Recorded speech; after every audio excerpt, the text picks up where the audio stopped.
Funding थी, banking थी पूरी यूरोपियन यूनियन की। इन्होंने ऐसे उनके मुल्कों को बांटा आपस में यूरोपियंस ने जैसे वहां पे जानवर रहते हैं, इंसान रहते नहीं, और यही सोच थी कि वो जानवर। क्या ये पॉसिबल भी है वहां के ये आके कब्जा कर लें? इनके पास फोर्स क्या है जिससे आके वो कब्जा करें? 70 खरब डॉलर, 70 ट्रिलियन डॉलर्स तो सिर्फ उत्सा पटनायक कहती है हिंदुस्तान से चोरी हुआ था, फिर जाके ये मुहज्जब मुल्क बना था। पूरा एक ट्रैफिकिंग नेटवर्क इन्होंने बनाया हुआ था, जिसमें आपके दानिश्वर भी मौजूद थे, जिसमें ब्यूरोक्रेट मौजूद थे, जिसमें रॉयल फैमिली के लोग मौजूद थे। वो ब्रोकन फैमिलीज के बच्चे हैं जिनको ये वहां पर ट्रेड कर रहे थे। जब आप साइकोटिक हो जाओ कि आपने एक माशरे को, एक दुश्मन को आपने टोटली तबाह करना है, तो आपने उसके बच्चों को खत्म करना है, औरतों को गुलाम बनाना है। आप देखिए, ये है इस दुनिया की साइकोटिक एलिट्स, और ये वो लोग हैं जो कह रहे हैं हम ईरान में आजादी लेकर आएंगे। अब ईरान के लोग डंकी लगा लगा के यूरोप नहीं पहुंचेंगे तो यही क्या होगा ना। एक तो अब क्लियर हो गया कि इन सब के ऊपर कोई मवाद है। जब फाइनेंशियल क्राइसिस आया, अब फाइनेंशियल क्राइसिस जो था वो आया खरबपति लोगों की वजह से। एलन मस्क और डोनाल्ड ट्रंप की जो 90% दौलत है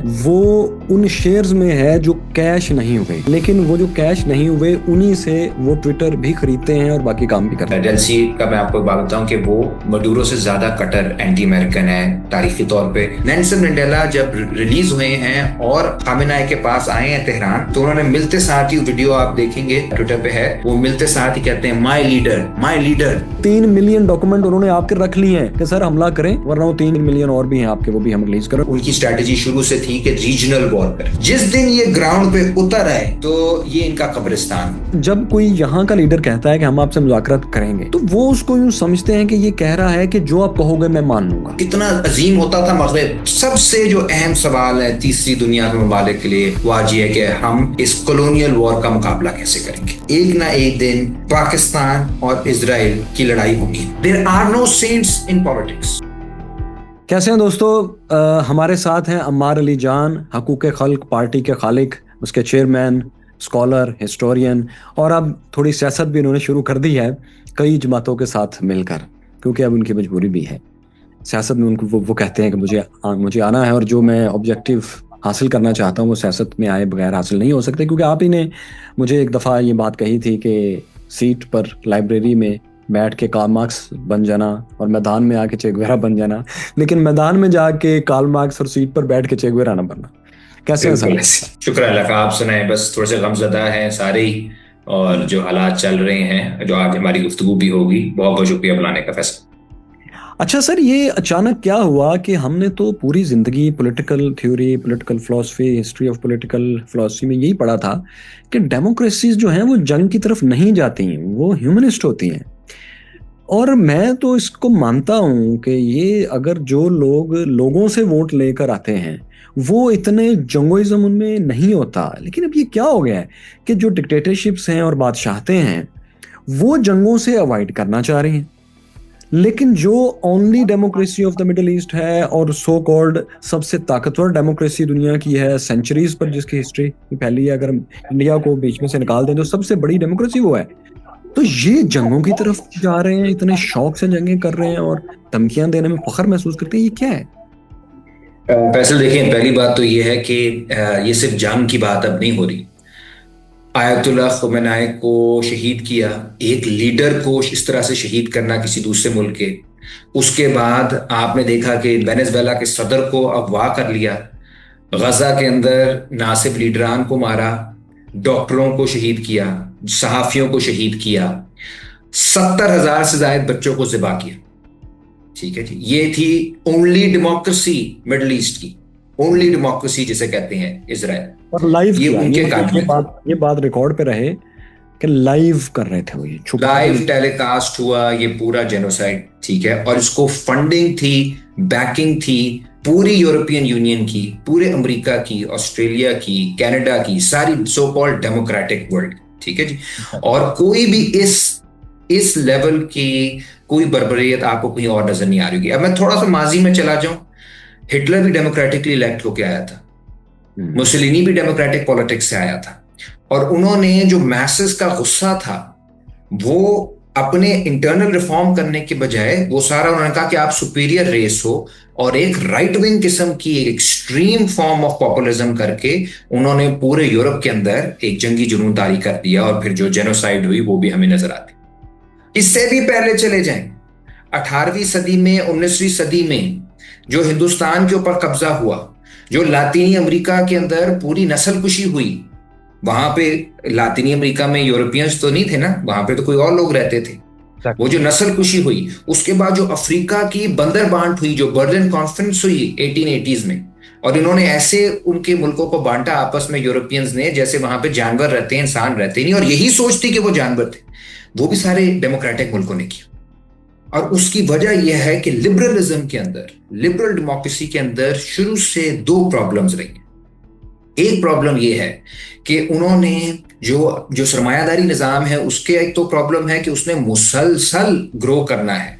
अगर इंग्लैंड के अंदर इंडस्ट्रियल रेवोल्यूशन हुई थी तो कोई ये बात नहीं करता कि उस इंडस्ट्रियल रेवोल्यूशन के अंदर हमारे बावजदाद, मेरे और आपके बावजदाद का बड़ा रोल है। यहां पे सारी उन्होंने यहां से सब कुछ लूटा था, हिंदुस्तान से लूटा था, अफ्रीका से लूटा था, लातीनी अमेरिका से लूटा था। 70 अरब यानी 70 खरब डॉलर, 70 ट्रिलियन डॉलर्स तो सिर्फ उत्सा पटनायक कहती हैं हिंदुस्तान से चोरी हुआ था, फिर जाके ये मुहज्जब मुल्क बना था। और यहाँ पे कहत आ रहे थे, इतनी लूटमार कर रहे थे वही गोरे, वही अंग्रेज जो सिविलाइजिंग मिशन पे थे। इसी तरह आप देखें कि अफ्रीका में भी यही हुआ। वहां पे स्लेवरी, जो स्लेव ट्रेड है पूरी, वो डेमोक्रेटिक स्लेव ट्रेड थी। वो ब्रिटेन से जाते थे, trans Atlantic slave trade, Atlantic ocean से अमेरिका जाके लोगों की बोलियां लगती थी, स्याफाम लोगों की, वो भी डेमोक्रेटिक वो करती थी। क्यों? उनको चीप लेबर चाहिए था, चीप रिसोर्सेज चाहिए थे। और इस सब को नजरियाती एक फ्रेमवर्क देने के लिए उन्होंने क्या किया, ये लिबरलिज्म तो कहती है हर बंदे के हकूक है, इंडिविजुअल फ्रीडम है और आपकी लिबर्टी होती है इंडिविजुअल। तो उन्होंने क्या किया, उन्होंने कहा कि देखिए जी, ह्यूमन राइट्स में तो हम यकीन रखते हैं, लेकिन इनका प्रॉब्लम ये है कि ये लोग वो हैं जिनके राइट्स ही नहीं है। एग्जैक्टली। और राइट्स इसलिए नहीं है क्योंकि ये ह्यूमन ही नहीं है पूरी तरह। ये अमेरिकी सुप्रीम कोर्ट के केसेस हैं स्लेवरी के हक में कि ये ह्यूमन ही नहीं है। इनको आप कहा ये नहीं कह सकते कि इनके साथ ज्यादती हो रही है। अगर इनके साथ आपको कहेंगे ज्यादती हो रही है तो फिर तो आपको ये भी कहना पड़ेगा कि बकरियों के साथ ज्यादती हो रही है, भैंसों के साथ ज्यादती हो रही है, कुत्तों के साथ ज्यादती हो रही है। तो आपने उनकी ह्यूमैनिटी छीन ली। आपने उन्हें कहा कि ये तो इंसान है ही नहीं। और जिस मुल्क के अंदर जब इन्होंने अफ्रीका की बंदरबांट की मिसाल के तौर पे, उन्होंने कहा कि जो मुल्क जो है वो अपना दिफा ही नहीं कर सकता, वो तो मुल्क ही नहीं है, उसमें आप जो मर्जी उसकी बंदरबांट करो।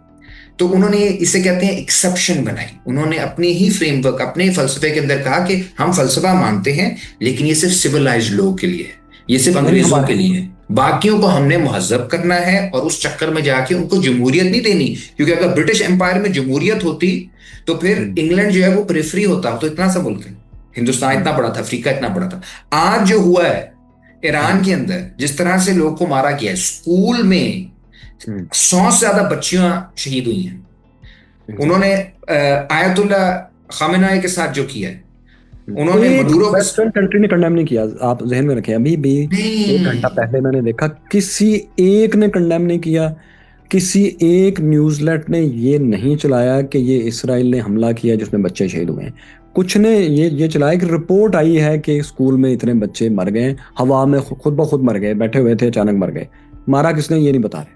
यही गजा में हुआ, 70,000 बच्चे मर गए, बस मर गए, यही होता है, बस मर गए लोग। हाँ, हमारे यहाँ देखिए ना, इसकी वजह यह है कि डीप डाउन जो इनको रेसिस्ट थ्योरी एक बनानी पड़ी थी, एक नस्ल परस्ती वाली थ्योरी बनानी पड़ी थी, अपनी जो लालच थी तीसरी दुनिया के जो वसाइल हासिल करने तक, वो उसके लिए जरूरी था कि वो इन लोगों की जो इंसानियत है, जो हमारी इंसानियत है, हमारे बच्चों की इंसानियत है, उसकी नफी करें। हमारे बच्चों की इंसानियत की नफी हो रही है।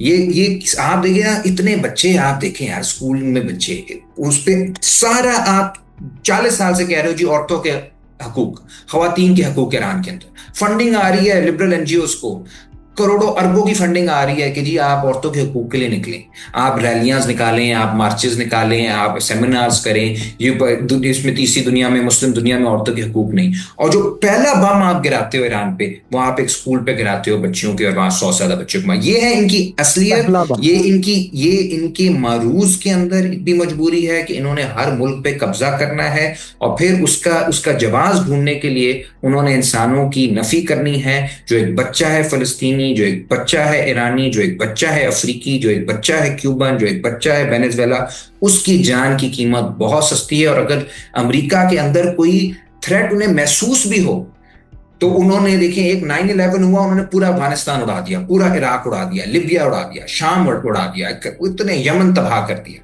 और यहाँ पे जो है पूरे पूरे स्कूल उड़ रहे हैं, अस्पताल उड़ रहे हैं, कोई पूछने वाला नहीं।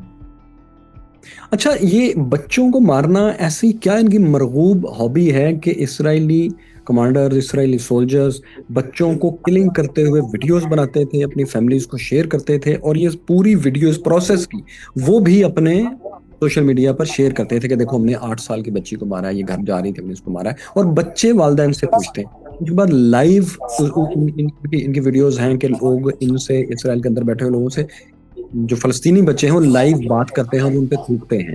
उसके बाद यहाँ इन्होंने बच्चों को मारा। ये बच्चों को मारना ये क्या है कि मतलब ये गलती से मारने के बाद उस पर रिग्रेट नहीं करते, या ये मेरे लिए सोचना मुश्किल है कि ये बच्चों को इंटेंशनली मारते हैं। गो के बहुत से जायनिस्टों ने ये कहा है कि हम बच्चों को इसलिए वहां पर फलस्तीन में हम मार रहे हैं क्योंकि ये बड़े होकर हमारे खिलाफ इन्होंने जंग करनी है, तो इनको पहले ही मार दो। ये मेरे लिए इस बात को हजम करना मुश्किल है कि क्या ये सिविलाइजेशन है जो हमारे जिसके साथ हम ये दुनिया शेयर कर रहे हैं। देखें, ये बिल्कुल आपने बहुत अच्छी बात की, ये पुरानी आदत है। ये जब इन्होंने, आपको पता, वॉर ऑफ इंडिपेंडेंस हुई थी हिंदुस्तान के अंदर 1857, उसको जब इन्होंने क्रश किया था तो इन्होंने सारी जो लोगों के गर्दनें काट के लगाई थी, इन्होंने औरतों के साथ जो कुछ किया। उसके बाद जो आप देखें, आप पूरा, अभी जो बहुत बड़ा वाकया हो रहा है आपके सामने, एप्स्टीन है, एप्स्टीन फाइल्स का, ठीक है जी। देखें, मार्क्स ने 19वीं सदी में कहा था कि ये, इसने ग्लव्स इस्तेमाल किया था कि डिरेंज्ड है हो गई हैं रूलिंग क्लासेस। ये इतना ज्यादा इनको, इनके लिए अपना मुनाफा और दूसरा हर इंसान पे काबू करना, उस पर बर्तरी हासिल करना, उसको अपने ताबे करना, ये एक उनकी नेचर में, हैयत में आ चुका है। और वेस्ट की जो रूलिंग क्लास है उसका पूरा ग्लोब को अपने नीचे रखना, ये उनकी, आप समझ लें, एक फैंटेसी बन गई है, एक फेटिश बन गई है, औरत और बच्चे। और ये आपको उसकी सबसे भरपूर चीज जो अंदाज में नजर आती है वो एप्स्टीन के अंदर नजर आती है। ये छोटी बच्चियों का पूरा एक ट्रैफिकिंग नेटवर्क इन्होंने बनाया हुआ था, जिसमें आपके दानश्वर भी मौजूद थे, जिसमें ब्यूरोक्रेट मौजूद थे, जिसमें रॉयल फैमिली के लोग मौजूद थे, जिसमें आपके प्रेसिडेंट्स इन्वॉल्व थे। ये ट्रम्प का नाम भी उसके अंदर है, बिल क्लिंटन का भी नाम उसके अंदर है। 4000 से ज्यादा मरतबा आप सर्च करें तो उतनी दफा हाईलाइट होता है सिर्फ और सिर्फ इनका मुकम्मल नाम। अगर सिर्फ ट्रम्प लिखें आप तो वो 13-14 हजार से ऊपर जाता है। और अभी जहन में रखें 3 मिलियन डॉक्यूमेंट रिलीज नहीं हुए, और इसके बाद उनका ये कहना है कि डोनाल्ड ट्रम्प का उससे कुछ लेना देना नहीं है। अब ये देखिए, ये जो लोग थे, पहली बात, ऐसा हो नहीं सकता कि आप उसमें आप उठ रहे बैठ रहे हो, आपको पता ना हो ये कुछ हो रहा है, पहली बात। दूसरी बात ये कि ये वो लोग हैं जो पॉलिसी बना रहे हैं, और जो पॉलिसी बना रहे हैं साथ साथ वो ये भी साइड पे बात कर रहे हैं कि छोटी बच्चियों को हमारे पास भेजो। ये इतने गंदे लोग हैं। जब आपको पता है सोवियत यूनियन टूटा था तो उसके बाद 5 लाख से ज्यादा रशियन औरतों को इन्होंने प्रोस्टिट्यूशन के करने पे मजबूर किया था। 5 लाख से ज्यादा ईस्ट जर्मनी में भी बिल्कुल किया था। ये एक इनकी ख्वाहिश है, होती है कि एक जब आप साइकोटिक हो जाओ कि आपने एक माशरे को, एक दुश्मन को आपने टोटली तबाह करना है, तो आपने उसके बच्चों को खत्म करना है, औरतों को गुलाम बनाना है। ठीक है जी। ये रशिया के टूटने पे हुआ, जर्मनी के टूटने पे हुआ। ये जो सारी सेक्स ट्रैफिकिंग हो रही थी, ये इनमें से बहुत जगहों पे आप देखें, जो जहां जहां मिलिट्री बेसिस हैं यूएस की, वहां सबसे ज्यादा सेक्स ट्रैफिकिंग होती है। फिलीपींस के अंदर तभी से इस तरह का करते हैं। थाईलैंड, फिलिपीन फौज रुकी थी, कई साल रही थी, और जिसका जो आप बिल्कुल। और थाईलैंड में इतनी बड़ी औरतों की तहरीक थी, कम्युनिस्ट पार्टी थी, लेफ्ट के लोग थे। ये जो औरतें थी 50, 60, 70 की दहाई में, ये वो औरतें थी जो अपने हकूक की बात करते थे, अपने मुल्क की सालमियत की बात करती थी। लाखों के जलसे निकलते थे। आज जो आप देख रहे हैं ना औरतें, वहां पे आप जाओ बैंकॉक में तो वहां सड़कों पे प्रोस्टिट्यूशन हो रही होती है। वो जब डिफीट दी अमेरिका ने थाईलैंड के लोगों को, वहां की मोनार्की के साथ मिलके, बादशाह के साथ मिलके, मिलिट्री के साथ मिलके, उस शिकस्त के नतीजे में जो उन्होंने माशरा तश्कील दिया वो ये था जिसमें ऑस्ट्रेलियन, अमेरिकन और यूरोपियन टूरिस्ट आते थे, और वही ख्वातीन जो आजादी के लिए लड़ रही थी उनकी बच्चियां, उनकी पोतियां आज इन लोगों के लिए एक प्लेजर का सामान बनने पे मजबूर हो रही हैं। ये है फ्यूचर, ये है ईरान को भी जो ये आजादी देना चाह रहे हैं वो यही है। रशिया को भी यही दिलवाई थी, जर्मनी को भी यही दिलवाई थी, थाईलैंड को भी यही दिलवाई थी, पूरे लातीनी अमेरिका के साथ भी इन्होंने यही कुछ किया है। सारे ड्रग्स स्मगलिंग सब कुछ वहां पे उन्होंने उनके ऊपर थोप दिया। यही स्याफाम लोगों के साथ भी हुआ। तो पूरी जो दुनिया इन्होंने बनाई है वो बुनियादी तौर पे वो यही है, जिसके अंदर जो इंसान है उसकी कदर ना हो। और फिर जब आप इस लेवल पे डिरेंज हो जाओ कि आपने खत्म करना है दूसरे की वजूद को, उसकी नफी करनी जीरो है, सम गेम, तो फिर जीरो सम गेम, आपका यस, एक्शन ही जीरो सम गेम पे है, या ये होगा या मैं होऊंगा, म्यूचुअली नहीं होंगे। और फिर उसमें इंजॉयमेंट का एक एलिमेंट आ जाता है। ये आपने जो बात की है वो बात भी करते हुए बंदे का दिल खराब होता है कि जो वो वीडियोस बंदा देखता है जिसमें जायनिस्ट खुश हो रहे हैं कि इस बच्चे को मारो। आपने देखी है आप वीडियो? देखिए, वो आपने देखी देखी है? है सर, मैं तो वो अब बहुत बंदा मुश्किल क्या है कहे, देखना। फिर उसके बंदे का बाद दिल करता है कि साइकियाट्रिस्ट यार से ये राब्ता। आप और आपको शायद मालूम हो कि जो फलस्तीनी बच्चे गजा में और माएँ और जो बुजुर्ग जब वो फूड कैंप्स की कतारों में खड़े हुए थे भूख से निढाल, उनको स्नाइपर्स ने मारा था। मुकाबला था, स्नाइपर का मतलब इसराइली ज़ायनिस्ट जो स्नाइपर थे ये मुकाबला कर रहे थे कि कौन बच्चे के हेड पे ज्यादा। निशाना लगाएगा, और इसको डॉक्यूमेंट कर रहे थे। तो आप देखिए ये है इस दुनिया की साइकोटिक एलिट्स। और ये वो लोग हैं जो कह रहे हैं हम ईरान में आजादी लेकर आएंगे। साथ ही लेंगे। ये है वो लोग जो क्यूबा और वेनेजुएला को आजादी देंगे। ये हैं वो लोग जो दहाइयों से एनजीओस को पूरा प्रमोट कर रहे हैं कि जी आपको लिबरलिज्म फैलाना है और इंसानी हकूक पे हमें लेक्चर दे रहे हैं कब से। ये हैं वो लोग जो आज़ाद प्रेस की बात करते हैं, आज़ाद मंडी की बात करते हैं। असल में जो इनकी पूरा एक एक दुनिया है वो ये है कि हम जो मर्जी, it should be an open playing field for us. हम नो रूल। और हम इंसान और जो वीडियो गेम का कैरेक्टर है उसका उन्होंने फर्क ही खत्म कर दिया ना। जब मजे के लिए वो निशाने ले रहे हैं बच्चों के, यानी किसी के बच्चों के, आप सोच सकते हैं। सो ये वो लोग हैं, इनसे मुकाबला है ईरान का आज, इनसे मुकाबला। और बारी हुए ग्रेटर इजराइल है, साइकोटिक है। माइक हकबी ने भी कह दिया कि जी अगर ये पूरा इजराइल पूरा पूरा खिता ले ले तो हमें फर्क नहीं पड़ता। ये बारी मिस्र की भी आएगी। टर्की का मामला शुरू हो गया है, उन्होंने ऑलरेडी टर्की के खिलाफ बोलना शुरू कर दिया, और ये पाकिस्तान की बारी भी आएगी। ये रुकेंगे नहीं। और इस देश से और इस मैं जो अल्फाज बंदा इस्तेमाल करे, घटिया दुश्मन से हमारा मुकाबला है। एग्जैक्टली ये मुझे बताइए, ये चेंज कैसे हुए? बहुत से लोग मेरे देखते देखते चेंज हुए। मसलन जब इन्होंने जेनोसाइड स्टार्ट किया गजा में, जो कि ऑलरेडी जारी था 1948 से, तो अक्टूबर के बाद जो इन्होंने फॉल्स फ्लैग के जरिए हमास को, आपको पता है सबसे बड़े नर्चर ये खुद हैं हमास के, दाश के, अलकायदा के। तो इन लोग इन जमातों को इसलिए रखते हैं क्योंकि इन्हीं की वजह से ये तमाम काम कर पाते हैं, वरना तो नहीं कर पाएंगे ना। अगर अगर वो होंगे जो फ़लस्तीन के लीडर थे यासर अराफात, वो तो नहीं, वो तो आपको पता है छोड़ चुके थे सब, और उनको उन्होंने नाकाम करके दिखाया, हमास उनके सामने खड़ी की। लेकिन मेरे सामने ये कई चीज़ें बदली हैं। जैसे इलॉन मस्क, वो ट्विटर पर, एक्स पर लिखते थे, बोलते थे कि अगर आप किसी के बच्चों को मारेंगे तो आप ज़्यादा दहशतगर्द पैदा करेंगे, तो लिहाजा इसराइल वहाँ पर जो मार रहा है ये मसले को हल नहीं कर रहा, कम्प्लिकेट कर रहा है। लेकिन एक उनका दौरा हुआ इसराइल में, और उसके बाद वो 180 के एंगल पर ऐसे बदले कि अब वो कंप्लीट रेसिस्ट शख्स है, जो 24 घंटे पैडल करता है रेसिज्म को, खास तौर पे मुसलमानों को और पाकिस्तानियों को टारगेट करता है, दिन रात फेक न्यूज़ को भी ओ yes truly great okay think about that ये कह के उनको रीशेयर करता है। और जाहिर है उसकी अपनी कंपनी है, अब तो सब देख चुके हैं कि उसने अपने लिए स्पेशल एल्गोरिथम डिज़ाइन किया है, और उसको फिर मिलियंस में व्यूज़ और लाइक्स अपनी ट्वीट को खुद लेकर आता है। तो ये जो रेसिज्म को पैडल करना एक बंदे ने एक विजिट के बाद शुरू कर दिया, मुझे इसकी समझ नहीं आई। ये एलीट लेकिन दो चीजें हैं, बिल्कुल आपने ठीक कहा, दो चीजें इसमें हैं। एक तो अब क्लियर हो गया कि इन सब के ऊपर कोई मवाद है मुसाद के पास, कॉम्प्रोमाइज, ठीक है। ये सब कॉम्प्रोमाइज है, थोड़े से तो एलीट है, छोटी एलीट है ग्लोबल। जिस तरह हम कहते हैं ना पाकिस्तान में छोटी सी एलीट है, सब एक दूसरे को जानते हैं, ग्लोबल एलीट भी हाँ बहुत छोटी है। जो जब बिलियनियर्स की हम बात करते हैं ना, अरबपति और डॉलर्स में अरबपति, वो बहुत थोड़े। वो एक दूसरे को जानते भी हैं, उनके पीछे एजेंसियां लगी होती हैं उनको कॉम्प्रोमाइज करने के लिए। और वो सारा मामला जो है अब तो खुल के सामने आ गया ना, इनकी सेक्स टेप्स भी हैं, इनकी फाइनेंशियल करप्शंस हैं, इनके इनकी और डीलिंग्स हैं, लीगल इलीगल, इनके बच्चों के प्रॉब्लम्स हैं, वो सारी जो एजेंसियां जो है वो इस्तेमाल करती हैं। एक तो ये हो गया। दूसरी जो बात है ना वो एक है कि एक नजरियाती तौर पे जो इलीट्स हैं वेस्टर्न, उन्होंने उनमें पिछले 20 25 30 सालों से एक मूवमेंट चल रही है जिसे कहते हैं द ग्रेट रिप्लेसमेंट थ्योरी।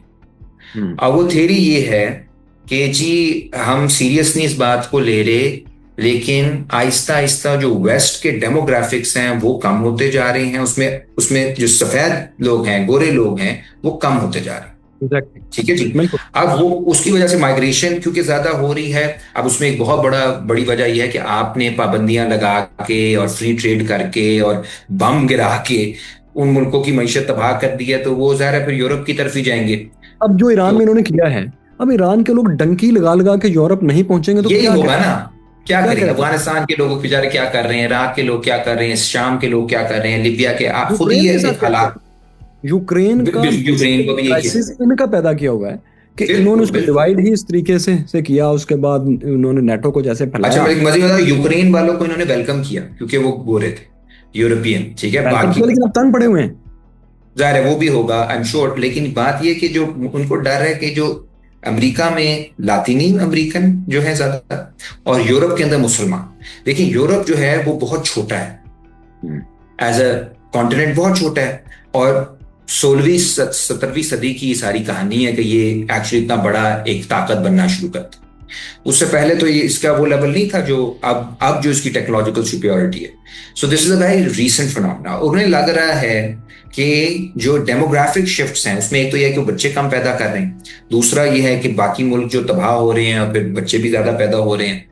ये by the end of the 21st century जो यूरोपियन हैं, यानी ट्रेडिशनली वाइट यूरोपियंस, वो यूरोप के अंदर माइनॉरिटी हो जाएंगे, और वो अभी से इसके खिलाफ काम करना चाह रहे हैं, इस डेमोग्राफिक। और वो जो एंजाइटी है वो राइट विंग जो है उसने उसको पकड़ लिया, खुसूसी तौर पे 2008 के बाद जब फाइनेंशियल क्राइसिस आया। अब फाइनेंशियल क्राइसिस जो था वो आया खरबपति लोगों की वजह से, लेकिन उनके हाथ में ये थ्योरी लग गई। उनका देखे मसला अरब खरबपति नहीं है जो इतना पैसा कमा रहे हैं आपको टैक्स नहीं दे रहे। असल दुश्मन तो वो है जो बॉर्डर पार आ रहा है, ठीक है। असल दुश्मन तो वो टर्की से आया हुआ बच्चा है जिसको हमने नहीं आने देना, या अफगानिस्तान से आए भी कोई औरत है, वो मसला है। मसला ये नहीं है कि हमने आपके अरबों रुपए खा लिए और $10 10% टैक्स भी नहीं दिया जो हमारा देना बनता था। 1% में एलॉन मस्क और डोनाल्ड ट्रम्प की जो 90% दौलत है वो उन शेयर्स में है जो कैश नहीं हुए, लेकिन वो जो कैश नहीं हुए उन्हीं से वो ट्विटर भी खरीदते हैं और बाकी काम भी करते हैं, बिल्कुल, और उन पर 1% टैक्स नहीं देते, 0.001% भी टैक्स नहीं। बिल्कुल ऐसे, बिल्कुल ऐसे। हालांकि उस पैसे से ये जिन्स खरीद रहे हैं। ट्विटर एक्स एक चीज है ना जो उन्होंने उसी तरह से, बिल्कुल ऐसे। ये जो सब कुछ आ रहा है ये उनकी बिलियनर्स की वजह से आ रहा है। लेकिन अब ये उस नफरत को, जैसे आपने बहुत अच्छा उसको समराइज किया कि एलीट का एक छोटा सा क्लब है जिसको एक खास तबके ने कैप्चर कर लिया है, एप्स्टीन आइलैंड। बल्कि मेरे लिए बड़ी हैरत की बात थी, मुझे पहली दफा फर्स्ट हैंड ये इन्फॉर्मेशन, अब तो खैर पूरी दुनिया को पता लग गई, कि एप्स्टीन आइलैंड पर बैठकर G7 का G20 का इजलास कहाँ होगा, फुटबॉल वर्ल्ड कप कहाँ होंगे, पीस प्राइज कहाँ जाएगा, ये सारे बातें तो कहीं और हो रहे हैं। और वहां पर इनकी तफरीह तबाह के लिए छोटी छोटी बच्चियों को, आप एप्स्टीन फाइल्स पढ़ें, उसकी हिस्ट्री देखें, वो बच्चियां हैं कौन? वो बेचारे ब्रोकन घरों की बच्चियां हैं। वो बच्चियां जिनका बाप नशा करते हुए मर गया, या माँ दौड़ गई या मर गई, और वो बच्चों को कोई पालने वाला नहीं था, बच्चे अकेले रह गए। बड़ी बहन एक छोटी 2 साल की अपनी बहन को पाल रही है। वो ब्रोकन फैमिलीज के बच्चे हैं जिनको ये वहां पर ट्रेड कर रहे थे। मतलब वो कोई दर्दमंद इंसान उसको देखना अफोर्ड नहीं कर सकता कि यार ये बच्चों जिनको एक सहारा चाहिए था, आप उनसे मसाज, ये क्या है?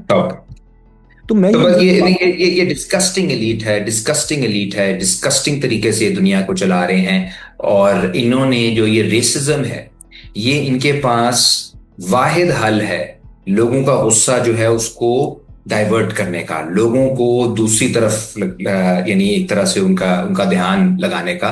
क्योंकि अगर लोगों ने वो वाले सवाल करना शुरू कर दिए, कभी आपके पास इतना पैसा क्यों है, हम इतने गरीब और आपके पास इतनी दौलत, आप जो है वो स्पेस पे जाने की तैयारी कर रहे हैं, और मार्स यहाँ जो है बम मार। अमेरिका के, जी मार्स पे, और अमेरिका के अंदर, न्यूयॉर्क के अंदर लोगों के पास अपना रेंट देने को पैसा नहीं है। तो लोग तो ये सवाल करेंगे, तो उस सवाल को दबाने के लिए वो कहते हैं नहीं, तुम्हारा दुश्मन जो है वो तो मैक्सिकन है, तुम्हारा दुश्मन जो है वो तो मुसलमान है। वो लोग को डाइवर्ट करते हैं, और वो अब वो जो डाइवर्जन है उसके साथ अब ना सिर्फ उनके मुनाफे जुड़े हुए हैं, बल्कि एक नया मुनाफा, और सबसे जो मुनाफा बख्श चीज है वो है जंग, वो भी जुड़ गई है। कि उस नफरत के जरिए आप इतनी जंगें कर सकते हो, और उसमें जंग के दो फायदे हैं ना, एक तो दुश्मन तबाह हो जाता है और आपको उसके वसाइल मिल जाते हैं, उसका तेल, उसके मिनरल रिसोर्सेज, और दूसरा कि इन इट सेल्फ जो जंग है, वो जो वॉर इंडस्ट्री है, जो प्रोडक्शन की इंडस्ट्री है, उसके लिए भी बहुत अच्छी है। सो दोनों लिहाज से मुनाफी मुनाफा, और मुल्क तबाह हो रहे हैं, माशरे तबाह हो रहे हैं, और हमारी जो पूरी तहजीबें हैं उनको तबाह किया जाए। अच्छा, वेनेजुएला में जो इन्होंने काम किया है, आपको लगता है कि वो एक सक्सेसफुल ऑपरेशन था कि मदुरो को उन्होंने उठा लिया? नायब नायब सदर जिस तरह बिहेव कर रही हैं, लगता है कि वो बिहेव कर रही हैं जैसे अमेरिका चाहता था? क्या इस तरह है? ये मैं उसको ठीक रीड कर रहा हूँ क्योंकि मुझे उसका ज्यादा पता नहीं, आप बताइए। देखिए, मिलिट्री परस्पेक्टिव से कामयाब था, मेरी ये वाली रीडिंग नहीं है। डेल्सी रोड्रिगस की आप बात कर रहे हैं जो सदर बनी है, डेल्सी का मैं आपको एक बात बताऊं कि वो मडूरो से ज्यादा कटर एंटी अमेरिकन है तारीखी तौर पे। उनके वालिद कम्युनिस्ट थे, कम्युनिस्ट पार्टी के लीडर थे, उनको CIA ने टॉर्चर करके शहीद किया था 70s में। तो ये स्टूडेंट जमाने से बहुत बड़ी लीडर है। जो ये लॉज लेकर आई हैं तेल के हवाले से, ऑयल कंपनी और कोई जो ओपनिंग अप कर रहे हैं, ये मडूरो ऑलरेडी कर चुका था मोशन में। ये नवंबर, यही तो सारा मसला है, ये ईरान वाला ही मामला था ना। मुज़ाकरात ईरान कर रहा है, हर चीज माना हुआ है ईरान। अभी तो पीर को एग्जैक्टली। मुज़ाकरात होने थे ना, तो वो तो सारे मामला तो तय थे। तो आपने मुज़ाकरात के दौरान आपने बमबारी कर दी। यही कुछ हुआ था वेनेजुएला के साथ, 6 माह से मुज़ाकरात चल रहे थे, मडूरो ने बातें मानी भी थी, और जाहिर है एक मुल्क को आपने उनका गला दबाया हुआ है, उनको स्पेस चाहिए था, उनको कॉम्प्रोमाइज करने के लिए कुछ हद तक तैयार थे, ठीक है। वो उस कॉम्प्रोमाइज के दौरान इन्होंने एकदम से पूरा बयानिया बना दिया, उधर उधर ये सारे उसको घेरे में ले लिया, और फिर बंदे को उठा के लेके आए। अब वो कह रहे हैं कि जी ये कर रही है, कॉम्प्रोमाइज कर रही है। मैं बताऊं कि मैं वेनेजुएला जा रहा हूँ, और एक हम सॉलिडारिटी ब्रिगेड लेके जा रहे हैं, एकेडमिक्स पूरी दुनिया से गवर्नमेंट ने बुलाया है, और वो जो वो हमें भेजते रहते हैं रेगुलर, हम उसको फॉलो कर रहे होते हैं। तो इट्स मडूरो, अगर अभी मडूरो भी होता और उसको ऑप्शन दी जाती तो यही वो करता ना, क्योंकि उन्हें थोड़ा सा पैसा चाहिए, डॉलर्स चाहिए, कुछ उन्हें ट्रेड चाहिए। एंड इनका बस ये है कि अभी भी ईरान के साथ भी इनकी यही होप है कि जी बंदे हम ऊपर से मार देंगे और नीचे हम कंट्रोल कर देंगे। लेकिन अभी मैं आपको बताऊं कि वेनेजुएला UN में जा चुका है इनके खिलाफ, और वेनेजुएला के अंदर जितने भी क्या करना? करना कुछ नहीं, लेकिन जो कहने का मतलब है कि खिलाफ है इनके। वैसे तो देखिए वेनेजुएला की वो पोजीशन है ही नहीं कि कुछ वैसे भी कर सके अमेरिका, ये एग्जैक्टली। वो तो कर नहीं सकता। लेकिन रोज वहां मुजाहरे हो रहे हैं मडूरो के हक में। ये कहते थे मडूरो चला जाएगा तो बस लोग नाचेंगे। मुजाहरे रोज हुए हैं, लेकिन रोज मडूरो के हक में हुए हैं। और उसके बेटे जो हैं मडूरो के, वो डेल्सी रोड्रिगस के साथ हैं। उन्होंने अभी परसों भी बयान दिया है कि हम इस प्रोपेगेंडा को रिजेक्ट करते हैं, साइकोलॉजिकल वॉरफेयर है कि जी डेल्सी ने सारी बातें मान ली हैं, ये वही चीजें थी जो मेरे वालिद साहब भी कहते थे। और so I think it's far more complicated. वो उस तरह से जो रिजीम, उनका ख्याल था कि रिजीम कलैप्स कर जाएगी, वो नहीं हुआ। लोग निकल आएंगे, वो भी नहीं हुआ, वो हक में निकले हैं, और ईरान में भी इंशाल्लाह इसी तरह होगा। अच्छा, मुझे बताइए कि अभी ईरान जंग तो कर रहा है, लेकिन ये मुसलसल अपोजिशन जो भी ईरान में इस वक्त है ऑन ग्राउंड, उसको ये कह रहे हैं कि आके कब्जा कर लें आप। कब्जे से ये आमतौर पे जो हमने हिस्ट्री में देखा है वो ये है कि सदारती महल पर, IRGC के हेडक्वार्टर पर, और उसमें आयतुल्ला के ऑफिस में, जिसको इन्होंने मुकम्मल तबाह कर दिया, इन जगहों पर आके कब्जा कर लें। क्या ये पॉसिबल भी है वहां के ये आके कब्जा कर लें? इनके पास फोर्स क्या है जिससे आके वो कब्जा करें? या ये जैसे मैं रीड कर रहा हूँ, ये सिर्फ एक क्योस चाहते हैं यहाँ फैल जाए, ताकि ईरान इतना पीछे चला जाए कि अगर जो भी कभी कोई नई हुकूमत बने तो जब तक वो कोई मिसाइल प्रोग्राम अपना बनाए तब तक 10-20 साल और गुजर चुके हैं। देखिए, इनका बाप भी कब्जा नहीं कर सकता। ये जो इनका ख्याल है ना कि बस हम बंदा मारेंगे। जून में इन्होंने कितने सारी आपकी लीडरशिप तो मिलिट्री की मार दी थी। इनका जो स्ट्रक्चर है रेवोल्यूशनरी गार्ड्स का, वो इतना डीप है कि उसके अंदर वो उनकी प्रेपरेशन ही सारी ये है कि एक मरेगा तो दूसरा आएगा, दूसरा मरेगा तो तीसरा आएगा। आयतुल्ला जो थे वो हर चीज को अब डायरेक्ट नहीं कर रहे थे, वो तो 86 साल के थे, ठीक है, वो तो एक ओवरऑल मॉरल फोर्स थी। वो जो ऑपरेशनल सारी फोर्स है वो तो रेवोल्यूशनरी गार्ड्स हैं, उसके बाद फिर मिलिट्री है और बाकी फिर आपकी सिविलियन एडमिनिस्ट्रेशन है। इस वक्त आपने देखा है कि जो उनकी शहादत के बाद अभी उन्होंने एक तो बदले का झंडा लहराया है, ठीक है जी, जो कि बहुत बहुत इंपॉर्टेंट चीज है ईरानी कल्चर के अंदर। दूसरा ये है कि जब वो खबर रात को चल रही थी उस वक्त तरदीद हो रही थी, जैसे ही उन्होंने तस्दीक की सुबह 4-5 बजे लोग सड़कों पे आना शुरू हुए। और अगर आप पूरे इमेजेस देखें तो मुसलसल लोग सड़कों पे हैं, एक आपको इमेज नहीं मिलेगा जिसमें लोग सेलिब्रेट कर रहे हैं, मातम कर रहे हैं, मातम हो रहा है सड़कों पे। और इस वक्त अगर कोई अपोजिशन का निकल आए ना, जाहिर कोई हुकूमत 100% तो नहीं होती ना, बहुत उनके मुखालिफ हैं और उनकी बहुत सारी गलतियां भी होंगी, वो अपनी जगह।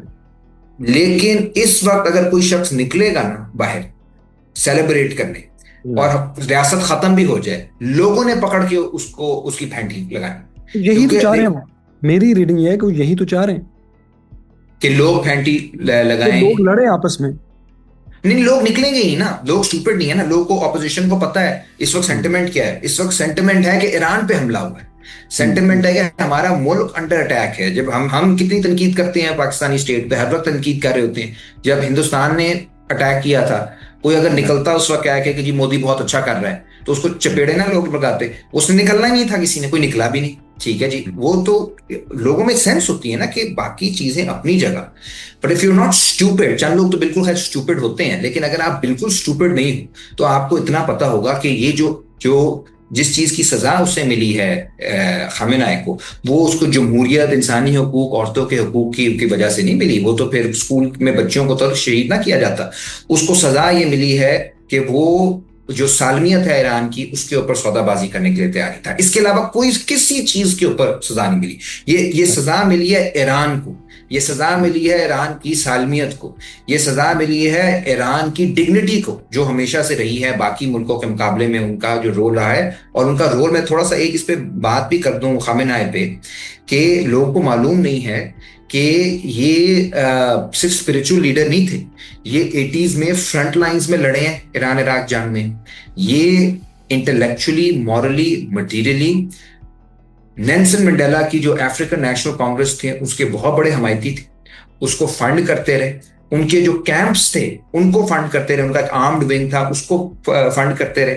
नेल्सन मंडेला जब रिलीज हुए हैं और खामेनाई के पास आए हैं तेहरान, तो उन्होंने मिलते साथ ही, वीडियो आप देखेंगे ट्विटर पे है, वो मिलते साथ ही कहते हैं माय लीडर, माय लीडर।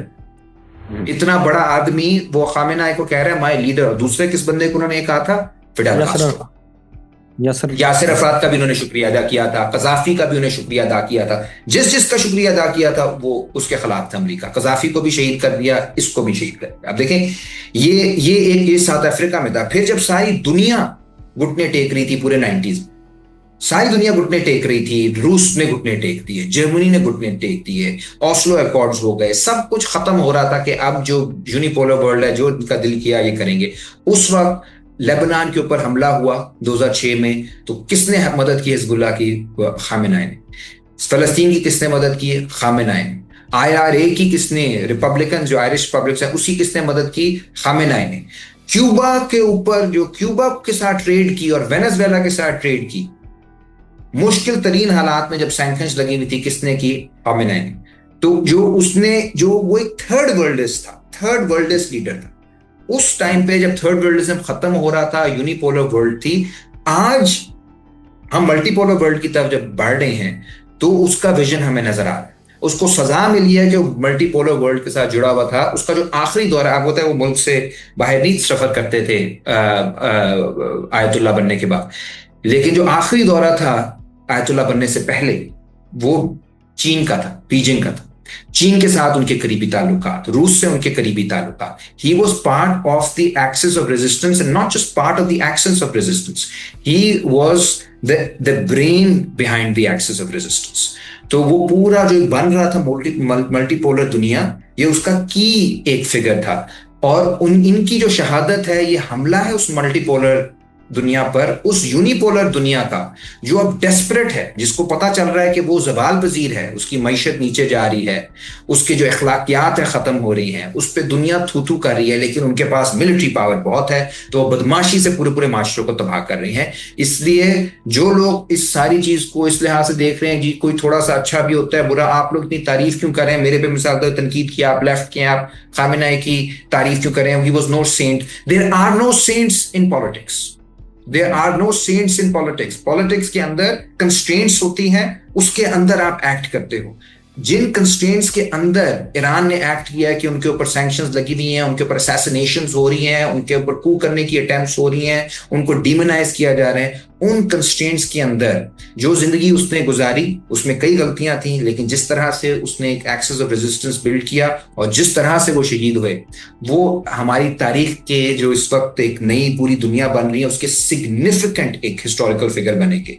और इस लिहाज से हमें उन्हें सलाम करना चाहिए. बाकी ये कहना कि जी उन्होंने ये भी किया, वो भी गलत था, this is a political analysis. ये वो है जिन्हें सियासत का कुछ, जो समझते हैं सियासत में बस एक ऐसे लोग होने चाहिए जो उन्होंने जिंदगी में एक गलती ना की.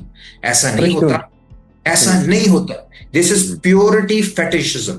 ये प्योरिटी का जस्ट कंपेयर बोथ, कि जिसने मारा है और जो मरा है, इन दो को आप कंपेयर कर ले कि अगर आपने इसी पे चेक करना है कि मॉरल वैल्यू किसकी ज्यादा थी, तो आप चेक कर. जिसने मारा है, जिन्होंने मारा है, वो हैं जो नस्ल कुशी कर रहे थे बच्चों की, और जो मरा है वो है, और रेपिस्ट, और जो मरा है वो हैं जो उन मज़ाहमतकारों की मदद कर रहे थे जो नस्ल कुशी को रोक रहे थे. ये फर्क है, ये बुनियादी फर्क है. और दोनों को ये कह देना जी दोनों ही गलत हैं, दोनों ही एक जैसे हैं, ये बहुत ज्यादा प्रॉब्लम है फैसल. ये जो हमारे डिस्कोर्स में, लिबरल डिस्कोर्स में ना, देखें अमेरिका भी गलत है, चीन भी गलत है.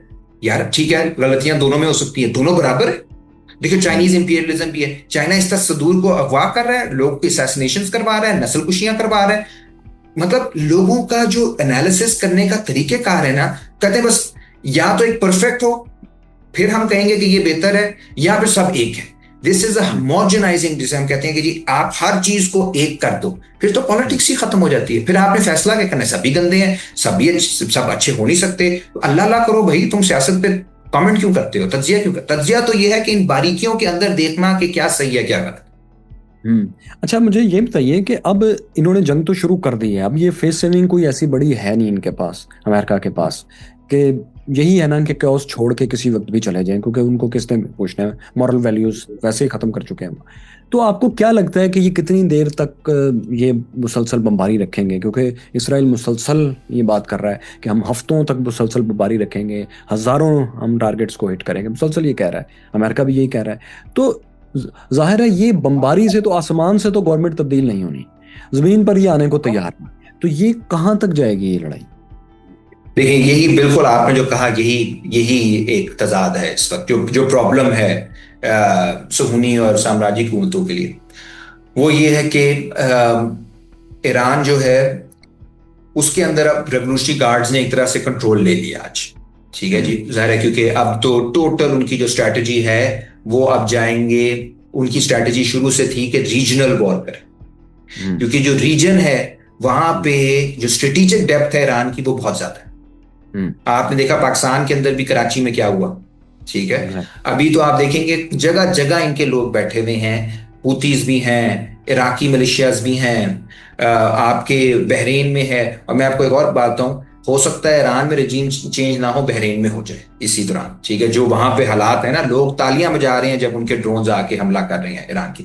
सो ये एक पूरा उन्होंने एक स्ट्रेटेजिक डेप्थ करनी है. इजराइल के लिए कोई प्रॉब्लम नहीं है. इजराइल कहता है कि हम मुसलसल जंग करते रहे, हमें अमेरिका पैसे देता रहे और हम इस खित्ते को तबाह कर रहे. प्रॉब्लम है अमेरिका के लिए, कंस्ट्रेंट है, क्योंकि एक तो कॉस्टली वॉर है, बहुत कॉस्टली वॉर है, बहुत बहुत इसमें पैसा लगता है इन्हें, जहां पे आके लड़ना पड़ रहा है। दूसरा, कैजुअलिटीज शुरू हो जाएंगी। अच्छा, अब कैजुअलिटीज के बगैर भी अगर आप बमबारी करते रहो करते रहो करते रहो, उसके बावजूद हुकूमत नहीं तब्दील होगी, और जो नया आएगा वो वही बात करेगा। जिसका मतलब है कि अगर आपने सबको नेक्स्ट स्टेज पे लेके जाना है और वाकई उन्हें शिकस्त देनी है, तो फिर यानी कम से कम डिसलॉज करना है हुकूमत से, तो आपको ग्राउंड पे बंदे उतारने पड़ेंगे। जिस दिन ये ग्राउंड पे उतर आए तो ये इनका कब्रिस्तान हो। फिर वियतनाम और इराक और अफगानिस्तान ऐसे लगेगा जैसे वो पिकनिक थी जो ईरान इनके साथ करेगा। तो आपने इनको फंसा लिया। अब जो जो भी फेस सेविंग ट्रंप चाहेगा, जिससे भी पीछे, जिस तरह भी पीछे हटना चाहेगा, वो उसकी डिफीट, उसकी शिकस्त जो है वो कंसिडर होगी। आगे जाएगा तो वो दलदल में फंसेगा। सो आई थिंक ये एक बहुत बुरी सिचुएशन में, चेकमेट में फंसा लिया अमेरिका ने अपने आप को, क्योंकि ईरान, आपको याद है हफ्ता पहले उसने कहा था कि आई एम क्यूरियस, उसके उसके उसके एम्बेसडर ने कहा था कि he is the president is curious. वो कंफ्यूज्ड है कि ईरान ने अभी तक से बात क्यों नहीं मानी हमारी, ठीक, कैपिचुलेट का बिल्कुल सही लफ्ज़ इस्तेमाल किया। तो उसको पता नहीं है कि एक जब डिग्निटी का सवाल, तीसरी दुनिया की जो मेंटालिटी है पिछले 300 साल का, मुझे अब एक सेकंड में, उमर भाई मुझे एक सेकंड, मैंने इनको मुसलसल पिछले खास तौर पर 5 साल से बहुत गौर से इन सब लीडर्स की लैंग्वेज पर गौर किया, खुसूसन जर्मनी की, अमेरिका की, इसराइल की, इन तीनों की खास तौर पे इनकी लैंग्वेज ये दो बातें मुझे बहुत खुलकर बताती है। एक तो ये कि इनके जहन के किसी गोशे में भी थर्ड वर्ल्ड के लिए, साउथ के लिए, ईस्टर्न्स के लिए रिस्पेक्ट है ही नहीं, कि ये समझने में कामयाब हों कि इन लोगों की भी कोई इज्जत नफ्स है जिसका हमें ख्याल रखना है। तो सिर्फ उसको जब कोई यहाँ का लीडर कहता है कि हम आपसे मुज़ाकरात करेंगे, तो वो उसको यूं समझते हैं कि ये कह रहा है कि जो आप कहोगे मैं मान लूंगा, जबकि वो ये कह रहा है मैं मुज़ाकरात करूंगा। अभी डोनाल्ड ट्रंप जैसे फ्रस्ट्रेट हो रहे थे, तो मुझे ये समझ आ रही थी कि इनके किसी इनकी डाउन सेंस में कि एक रेशे में भी ये बात नहीं है कि वो लोग जिनको आप मुज़ाकरात इस शौक के साथ, शायद आपका ख्याल है कि वो बैठ गए हैं तो लिहाजा हर बात मेरी मानेंगे, तो वो नहीं मान रहे, चूंकि आपकी 100% बात, तो आप फ्रस्ट्रेट हो रहे हैं कि वो देखो मेरी बात नहीं मान रहे। बेसिकली तो आप फ्रस्ट्रेट और वजह से है ना, कि आप के अपने घर में जो आप एक्सपोज हुए हैं, और आपके इकोनॉमी में और आपके एब्स्ट्रीम्स में, और आपको जो ये मुसलसल हजीमत उठाना पड़ रही है कि 3 मिलियन डॉक्यूमेंट उन्होंने आपके रख लिए हैं कि सर हमला करें, वरना वो 3 मिलियन और भी हैं आपके, वो भी हम रिलीज करेंगे। और जो 3 मिलियन रिलीज किए हैं वो भी 80% तो उन पे ब्लैक मार्कर है। बिल्कुल। और आप देखें कि एक तो एप्स्टीन का इशू है, फिर एक आइस का इशू है। आपने देखा उन्होंने अपने मुल्क के अंदर जिस तरह इमिग्रेंट्स को मार रहे हैं, और वो एक खातून को उन्होंने, उनकी पुलिस ने, वो तो एक खौफनाक उन्होंने एक पुलिस स्टेट बना दी है। इकोनॉमी उनकी जवाल पजीर है, उस तरह की कुछ इंडस्ट्रियल प्रोडक्शन नहीं है जो पहले होती थी। फिर ये है कि जो आपने मार्को रूबियो की वो तकरीर भी सुनी होगी, जिसमें उन्होंने म्यूनिख सिक्योरिटी काउंसिल में उन्होंने कहा कि जी कितना अजीम होता था मगरिब। अच्छा, खुद वो मगरिब से नहीं है, खुद वो क्यूबा का है, लेकिन किस तरह के बिकाऊ माल है, लेकिन कहता है कि जी कितना अजीम होता था मगरिब जब हम पूरी दुनिया पे जाके एक्सपैंड कर रहे होते थे। एक्सपैंड का मतलब कॉलोनाइज कर रहे होते थे, ठीक है, प्यार उसमें नहीं, आप प्यार मोहब्बत में नहीं जा रहे होते थे मेहमान बन के, आप कॉलोनाइज कर रहे थे। तो हम कहते हैं सेकेंड वर्ल्ड वॉर के बाद ये चीज जो है हमने कम कर दी, क्योंकि डीकॉलोनाइजेशन हो रही थी, क्योंकि हमारे बावजदाद ने कुर्बानियां दी थी, इन्हें नो कहा था, जेलों में गए थे, शहादतें हुई थी, पूरे अफ्रीका में, एशिया में, लातीन अमेरिका में लोगों ने लड़के, इसे डीकॉलोनाइजेशन कहते हैं, यानी कॉलोनियल सिस्टम को खत्म किया उन्होंने। तो वो सारा जो प्रोसेस था, वो सारा एक तरह से उसने थोड़ा सा पीछे जाने पे मजबूर किया। अब जो हम देख रहे हैं वेनेजुएला के साथ हो रहा है, क्यूबा की लोग बात नहीं कर रहे। क्यूबा इस वक्त टोटल वहां पे महासरा है, और उनकी मईशत इन्होंने तबाह कर दी है, तेल खत्म कर दिया है। क्यूबा के साथ ये जो कुछ कर रहे हैं, जो ये साहिल में कर रहे हैं अफ्रीकी ममालिक के साथ, जो ये पूरे मिडिल ईस्ट में कर रहे हैं, जो ये चीन के साथ करना चाह रहे हैं, जो ये अफगानिस्तान के साथ करना चाह रहे हैं, और जो हमारी बारी भी आनी, वो सब एक नई कॉलोनियल वॉर है। This is the new colonial war. ये बाकी सब चीजें आप ब्रैकेट कर लें, जमहूरियत, इंसानी हकूक, औरतों के हकूक, बाकी जो भी आपने मीडिया, ये वो, सबसे जो अहम सवाल है तीसरी दुनिया के ममालिक के लिए वो आज ये है कि हम इस कॉलोनियल वॉर का मुकाबला कैसे करेंगे। बाकी सब चीजें इससे सेकंड, और उसके अंदर आप रहते हुए आपने सारे जवाब सोचने हैं। आपने अपनी मिलिट्रीज को कैसे इंप्रूव करना है, आपने अपने पॉलिटिकल सिस्टम को कैसे एफिशिएंट बनाना है, आपने अपनी इकोनॉमीज को कैसे बेहतर करना है, आपने रीजनल सिक्योरिटी पैक्ट्स कैसे बनाने हैं, फॉरेन पॉलिसी कैसे बनानी है, क्योंकि they have imposed this war on you. आपकी अब चॉइस नहीं है। और अब आप देखिएगा कि ये जिस तरह एक एक करके इन्होंने पहले ममालिक उड़ाए हैं पूरे मिडिल ईस्ट में, अब ईरान के ऊपर जिस तरह, ईरान तो हमारे बॉर्डर है ना, बॉर्डर आ गया, इसके अलावा कोई पाकिस्तान में जगह आ गई ना। बिल्कुल। और एक दूसरा बॉर्डर टर्की के साथ है। दो मुल्क हैं जिनकी कैपेसिटी हमें पाकिस्तानी मिलिट्री से बहुत हम तहरीक पाकिस्तान में भी हम बहुत शिकायत रहती है। हम चाहते हैं यहाँ पे मुस्तहकम हो बाकी इदारे भी, ताकि मिलिट्री वो काम करे जो उसका करने वाला है और बाकी लोग बाकी काम करें, फॉरवर्ड लुकिंग सोसाइटी हो। लेकिन दो मुल्क हैं जिनमें पोटेंशियल है लड़ने का ईरान के अलावा, वो है टर्की और पाकिस्तान, और उनके मिडिल में ईरान तबाह हो गया, हम डिस्टेबलाइज हो गए, अफगानिस्तान के जरिए भी डिस्टेबलाइज होंगे, और फिर उधर टर्की जो है वो ईरान के जरिए डिस्टेबलाइज होगा। So we are looking at a regional mess that America is creating, और वो उसका इम्पैक्ट फिर इवेंचुअली चाइना की तरफ भी जाता है, क्योंकि वो उधर से वो ताइवान और जापान की साइड से, जापान को उन्होंने कहा है कि मिलिटराइज रीमिलिटराइज करें, उधर से पकड़ेगा, इधर से वो केओस जो क्रिएट करेगा मुजाहिदीन वगैरह, उसके जरिए शिंजियांग में मसला डालेगा। ये उनकी स्ट्रैटेजी है, ये डिस्ट्रक्शन की स्ट्रैटेजी है, ये केओस की स्ट्रैटेजी है। इसीलिए बड़ा जरूरी है कि पाकिस्तान जैसे ममालिक अब थोड़ा सा खुल के एक फॉरेन पॉलिसी पे बहस करें। हम ये जो है ना कि हमने उसको खुश कर दिया, उसने फेवरेट फील्ड मार्शल कर लिया, उसने बाकी चीजें कर ली, इससे कोई मामला नहीं चलेंगे। हमें अपना विजन क्लियर करना पड़ेगा कि अगले 5, 10, 15 साल में हम अपने आप को किधर देखते हैं, और उसके लिए आपको पॉलिटिकल कुछ रिकंसिलिएशन करनी पड़ेगी, आपको इकोनॉमी पे बहस करनी पड़ेगी, क्योंकि टेक्नोलॉजी का दौर है। अब आप मिलिट्री का फॉर एग्जाम्पल, जो मिलिट्री का बजट कोई भी मुल्क कम नहीं कर सकता, क्योंकि अब मुकाबला है, ठीक है जी। अब तो आपको टेक्नोलॉजी करती रहनी, लेकिन अब उसका पैसा कहां से आएगा? पैसा आएगा जब इकोनॉमी स्ट्रांग होगी, वाइब्रेंट होगी, उसी से फिर आप चीजों को आप टेक्नोलॉजिकल एक वो करोगे। So we need to have an integrated thinking अगर हमने मुकाबला करना है, क्योंकि मैं आपको फैसल बता रहा हूं, एक ना एक दिन पाकिस्तान और इजराइल की लड़ाई होनी है। ये पहले सिर्फ डॉक्टर इसरार ऐसी बातें करते थे तो हम हंसते थे, लगती थी हमें। हाँ कि जी ये क्या इनका तो अब वैसे कोई कॉन्स्पिरेसी रह गई है जो कि साबित नहीं? ऑलमोस्ट सारी तो साबित हो गई। बच्चों को शैतान के लिए वो कुर्बान कर रहे थे एप्स्टीन आइलैंड्स पे, यहाँ तक अब हो गया है ना। तो वही तो पोलियो में आप देखेंगे, पोलियो में एप्स्टीन था। जो बात को हम कॉन्स्पिरेसी थ्योरी हमने कहा वो ठीक साबित हो गई, वो सच साबित हुई।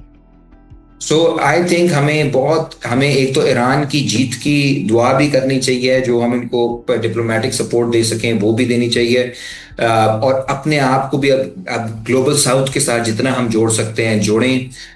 हम सबको अब अपनी सालमियत के बारे में सोचना पड़ेगा और देखना पड़ेगा कि किस तरह से हम एक फॉरवर्ड लुकिंग माशरा बना सकते हैं। और ईरान की जो लड़ाई है, ईरान में जो कुछ होगा, अगर ईरान बिल्कुल टूट फूट का खुदा न खास्ता शिकार हो जाता है, तो फिर ये पाकिस्तान और टर्की के लिए बहुत ही बुरी खबर है, बहुत बुरी खबर है। लेकिन अगर ईरान बच गया, अगर ईरान ने 30% भी अपनी बात मनवा के बच गया, ये जो जवाल है अमेरिका का, ये इंशाल्लाह इसमें तेजी आ जाएगी, और ये एक क्लियर दुनिया को सिग्नल होगा कि it's no longer the force that it pretends to be. वो जो माओ कहता था कि ये कागजी शेर हैं, दे आर पेपर टाइगर्स, ये साबित हो जाएगा कि ये कागजी शेर हैं। और इसलिए ईरान की जो इस वक्त लड़ाई है वो हम सब की लड़ाई है, और मेरी दुआ है कि ईरान जो है वो एक बहुत बड़ी उसको जीत हो, और जो ये जो एप्स्टीन क्लास है, जो पीडोफाइल्स हैं, जो रेपिस्ट हैं,